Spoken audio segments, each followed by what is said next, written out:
Hey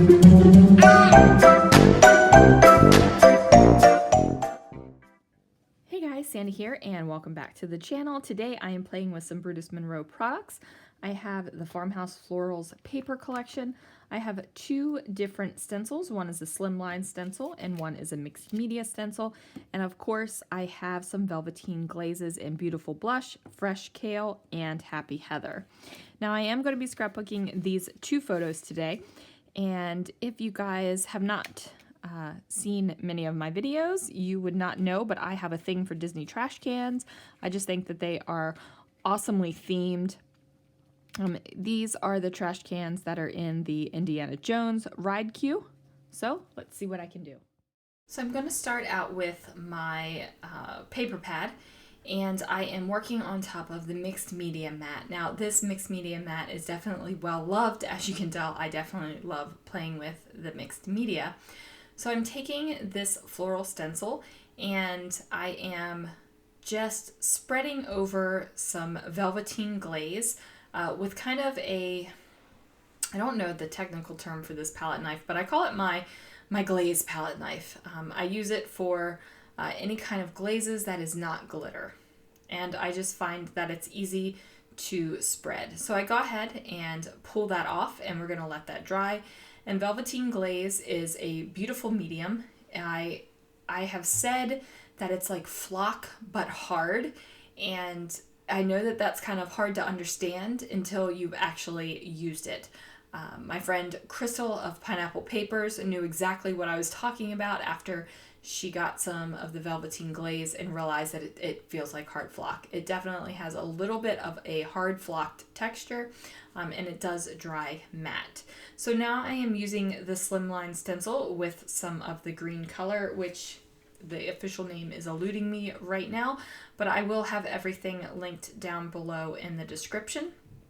So I'm just going to go ahead and place that across. And as you can see, I do have some very bold Velveteen Glaze going on over top of this paper. It is definitely not something that is light and not really in your face. So on this other side, I decide that I'm going to try a little bit of a different look. And I'm not going to have my glaze completely covering the stencil and the non-stenciled areas. I decide that I'm just going to try to give it a little bit of a distressed look. And I like the way that that comes out. So I'm going to grab some more paper and I'm going to repeat it. I'm going to repeat the process of putting the Velveteen Glaze through the stencil. Now at first I was like, okay, so I've got these dark versions and now I need to do some light versions. So I grabbed the Velveteen Glaze and I am finger painting, you guys. I am letting out my inner slob in the most fun way possible. And I am just going to run the Velveteen Glaze through the stencil. And it's going to give me a much different effect than what it does when I use the thick Velveteen Glaze with the palette knife. I'm just going to wipe my finger off and then peel my paper. And you can see there is a big difference, and I just loved it so much that I decided to keep going with my fingerprint and just finger paint the stencils away. Now I did not clean my stencil in between this, so if the purple and the pink kind of meld together on top of my paper, I'm not really worried about that.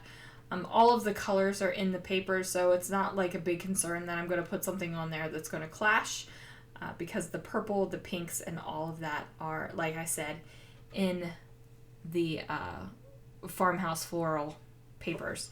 So I'm going to do the same thing with that Slimline stencil and the green. I'm going to go ahead and use my finger to push that Velveteen Glaze through, and I just wanted to leave in the process for all the different stencils, the two different stencils and the varying degrees of Velveteen Glaze, just so that you could see the difference. So it definitely makes a difference from this version where I was finger painting with the Velveteen Glaze to the one over on the right that I used the palette knife and maybe a little bit of a thicker bit of the glaze.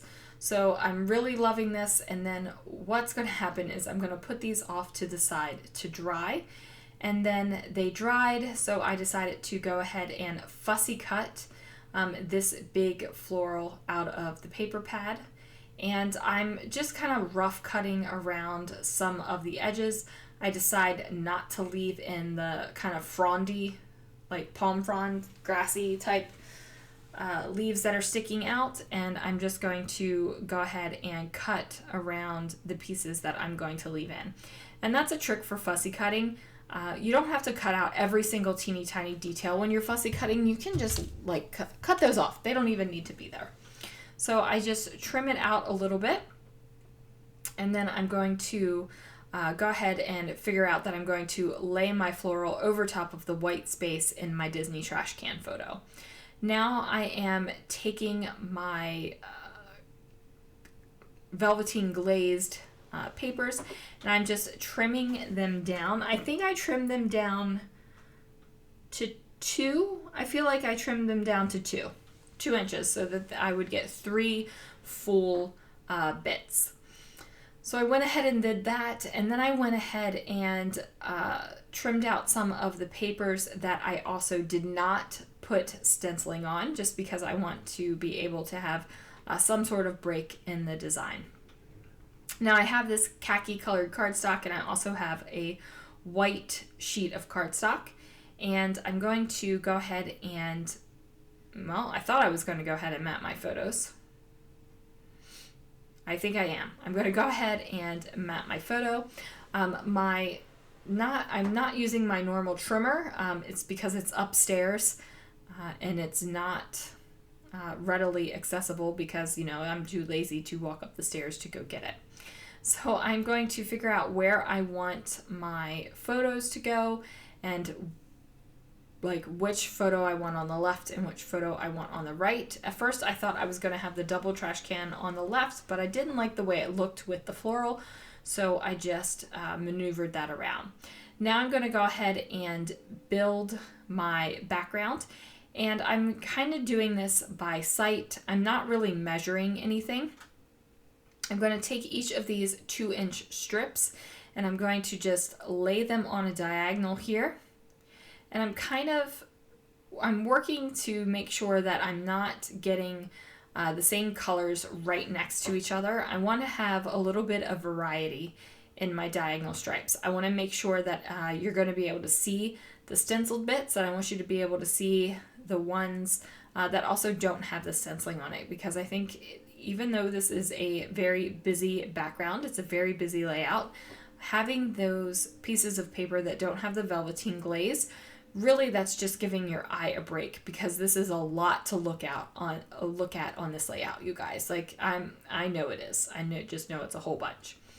So I am alternating the sheets here, and I'm just gluing them down and not really worried about the overhang or the overlap. I do add a little bit more adhesive just to make sure that the papers are not going to fall off on me while I'm figuring out where they need to go. So I'm going to flip my layout over, and I'm going to trim all the edges off with my scissors. And I flip it over because I feel like that gives you a straighter cut, because you can use the back of your layout as your edge. If you had it faced up, you really wouldn't see the back of the layout as the edge. So I'm just going to go ahead and do that. And I do have lots of scraps, so I'm just going to put those off to the side. And then I decide that I am going to mat this creation on top of white cardstock. So I trimmed off a little bit on 2 sides. That way it'll be even, and I'm just going to mat it here on the white cardstock. My 2 photos are going to be placed on top, and I was just flipping it around to see which way it looked the best, like which way it just looked the best to me. And I think a lot of the times we get all worried about how we're going to do things and what design principle we need to follow, but just do whatever you think looks the best. So I do have my Brutus Monroe foam tape roll, and when I got this foam tape roll, it was probably double the size it is, and I've used about half of it. I figured it was time to use a little bit more. It just pops up the photos just ever so slightly, And that's just going to give these photos a little bit of lift off the back of this busy background.